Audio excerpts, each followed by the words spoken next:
এই মুহূর্তে যুক্তরাষ্ট্রের ডালাসে আছেন রিপোর্টার সাজিদ মুস্তাহিদ। সরাসরি যুক্ত হচ্ছি তার সঙ্গে। সাজিদ,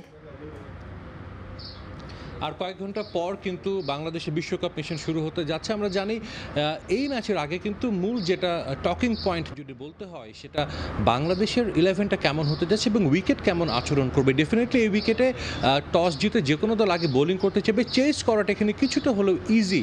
যত ম্যাচ গড়ায় ততটা কিন্তু আসলে ব্যাটিং করাটা কিছুটা ইজি হয়, যেটা আমরা গত 2 ম্যাচেই দেখেছি। চেস করা দলগুলো কিন্তু জিতেছে। ইউএসএ যে ম্যাচ দুটোতে খেলেছিল এবং একই সঙ্গে নেদারল্যান্ডসও কিন্তু জিতেছে। নেপালও খুব একটা বড় স্কোর করতে পারেনি। সো ডেফিনেটলি দু দলেই চাইবে যে টস জিততে। এবং যেটা বলছিলাম যে বাংলাদেশের 11টা কেমন হতে পারে, সবাই অনেক রকম কথাই বলছেন কে খেলবেন। হয়তো হাতে খুব বেশি অপশনও নেই বাংলাদেশ টিম ম্যানেজমেন্টের। আমরা জানি Shariful out of the match এবং হয়তো নিউ ইয়র্কের ম্যাচটাও তিনি মিস করবেন। তবে ওপেনিংটা নিয়ে কিন্তু সবচেয়ে বড় চিন্তার কারণ সেটা নিয়ে সবচেয়ে বেশি কথা হচ্ছে। ওপেনিং আমরা জানি তানজিদ তামিম তার জায়গাটা একদম পাকাপোক্ত করে রেখেছেন। তাকে সেখান থেকে সরানোর কোনো ধরনের কোনো চিন্তাভাবনাও করছে না টিম ম্যানেজমেন্ট। তার পার্টনার কে হবেন? কোচ চন্ডিকা হাথুরু সিংহে কিন্তু আমরা জানি সবসময় চান যে রাইট হ্যান্ড লেফট হ্যান্ড একটা কম্বিনেশন হোক ওপেনিংয়ে, যেটা আমরা অতীতেও দেখেছি। রাসেল ডমিঙ্গো কিন্তু এই বিষয়টা খুব পছন্দ করতেন।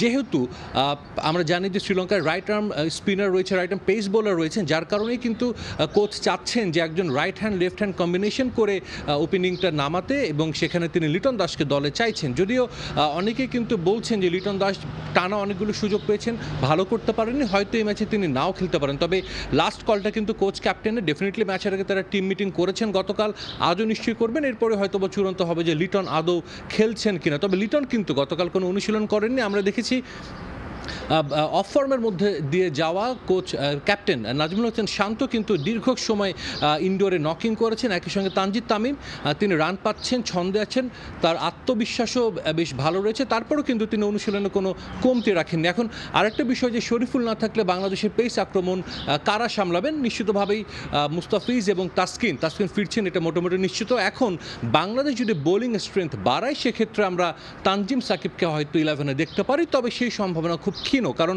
সৌম্য সরকার যদি প্লেইং 11-এ থাকেন তিনি ডাউন দ্য অর্ডার ব্যাটিং করবেন। একই সঙ্গে আমরা জানি তার পেস বোলিংও কিন্তু করেন, যদিও সেটা খুব একটা কার্যকর হতে আমরা খুব একটা দেখিনি। সবারই নিশ্চয়ই মনে আছে নিধাস ট্রফির ফাইনাল ওভারের কথা।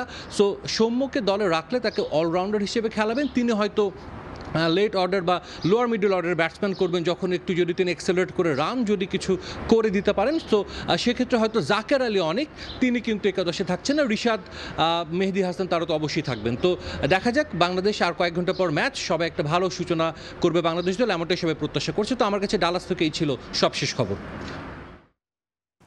বিশ্বকাপে বাংলাদেশের শ্রীলঙ্কার বিপক্ষে ম্যাচের আগে বাংলাদেশ দলের বিভিন্ন বিষয় নিয়ে কথা বলতে আমাদের সঙ্গে যুক্ত হয়েছিলেন সহকর্মী সাজিদ মুস্তাহিদ।